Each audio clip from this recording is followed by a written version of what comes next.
Hello friends, बरायबाय Bodo info official YouTube channel आसा खालामो गासैबो मोजाङै दङ दा big update सफैबाय फाइनल रिजाल्ट नोंथांमोननि एचएस फाइनल रिजाल्ट डेट ओंखारबाय एसेगा रिजाल्टखौ होसिगोन दा नोंथांमोननि थाखाय अफिशियल आपडेट फैबाय जाय नोंथांमोना एग्जाम होदोंमोन फंबाय बिनानावमोना जाहाथे बे भिडिअखौ नायो आरो हानायसेबां शेयार खालामो गाबोन लिंकआ एक्टिभ जानाय लोगो लोगोनो नोंथांमोना रिजाल्टखौ नायनो हासिगोन बेनो जाबाय Assam higher secondary final result दा बे आपडेटखौ सोर होदों बबेयाव होदों जों A to Z नायगोन बिनि सिगां जाय नोंथांमोना चेनेलाव गोदानै फैदोंमोन साबस्क्राइब खालामना ला बड'जब इनफो इउट्युब चेनेलाव जेब्लायबो साख्रिनि आपडेट मोनो आरो लोगोसे नोंथांमोना गोदान अफिशियेल नटिस मोनबाय थानो हागोन दा लोगोफोर AHSECनि अफिशियेल साइटआव नोंथांमोना लिंकआ एक्टिभ जानाय लोगो लोगोनो गाव गावनि रिजाल्टखौ नोंथांमोना नायनो हासिगोन एडुकेशन मिनिस्टार बिथां रनत चिबुआ टुइट खालामबाय जे AHSECनि रिजाल्टआ नोंथांमोना एबा हायार सेकेन्डारि फाइनाल रिजाल्टखौहाय गाबोन 9 मे एबा 9 मे जानाय लोगो लोगो नोंथांमोना फुंनि 9 बाजिनाय लोगो लोगोनो 9 AM जानाय लोगो लोगो रिजाल्टखौ नायनो हासिगोन अके अफिशियेल वेबसाइटआव नोंथांमोना फैनानै AHSECनियाव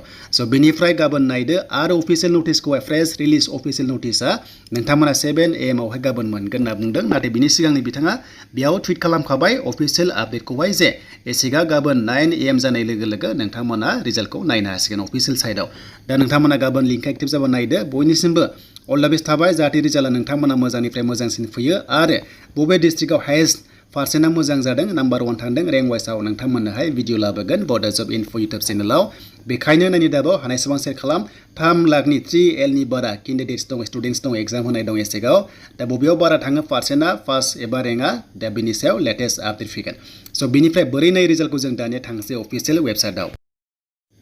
दा AHSECनि अफिशियेल साइटआव फैनाय लोगो लोगो नोंथांमोना मोनदों ahsec.assam.gov.in बेयाव फैनांगोन गाबोन नोंथांमोना लिंकआ एक्टिभ जाबा लिंकआ दङ डिसक्रिप्शनाव चेक खालामबानो जाबाय दा साइटआ गोबां बिजि नायनो हायाखै बेनिफ्राय गाबोन रिजाल्ट बेयाव क्लिक खालामबानो नोंथांमोना नायनो हागोन दा बेनोसैमोन दिनैनि थाखाय लेटेस्ट आपडेट आसा खालामो बयबो भिडिअखौ मोजां मोनदोंबा लाइक खालामनो कमेन्ट्स खालामनो दाबाव